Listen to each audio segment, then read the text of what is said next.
Matagal na sa business? Ilang taon ka na ba sa business? 3 taon, 5 taon, maybe even 10 years? Anak, tanong ko sa iyo, lumaki ba ang negosyo mo o ikaw pa rin ang lahat-lahat? Let me tell you about Grace, who runs a small pharmacy for 8 years. Yes, 8 years na. Same location, same shelves, same level of income. Okay na ako dito, Mami N. She would always say, stable naman. Pero one day, her daughter needed dental treatment. Mahal ang gastos. Her son naman needed to replace his laptop. And her mother needed surgery for her gallstones. Tapos yung kanyang pinaka-trusted na pharmacist, 5 taon na sa kanya, ask for a salary increase. Pero wala siyang maibigay. Yung empleyado na yon eventually left for a bigger pharmacy in the city. Better pay and more opportunities for promotion. And Grace, she was back to doing everything herself. Filling prescriptions, managing inventory, talking to suppliers, collecting payments. At 48 years old, masakit na yung likod niya. Yung kanyang mata, medyo malabo na rin. At saka yung blood pressure niya was already high. You see anak, after 8 years, dapat mas madali na ang buhay niya, di ba? Pero lalong naging mahirap. Bakit? Because she stayed small while everything around her grew. Kaya anak,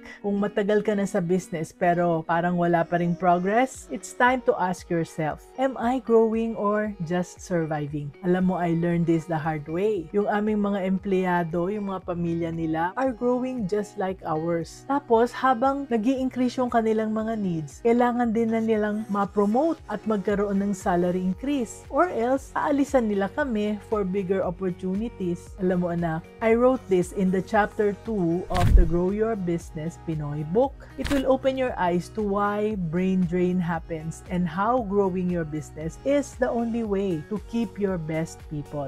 Grace finally decided to follow yung roadmap na nandoon sa book. And today, she has 2 branches, reliable managers, and time for her family. Kaya tandaan anak, seniority in business means nothing if you are still stuck doing everything.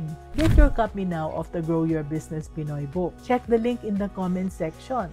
Go! Grow your business dahil time mo na ngayon. Ganyan ang pagiging business-minded Pinoy.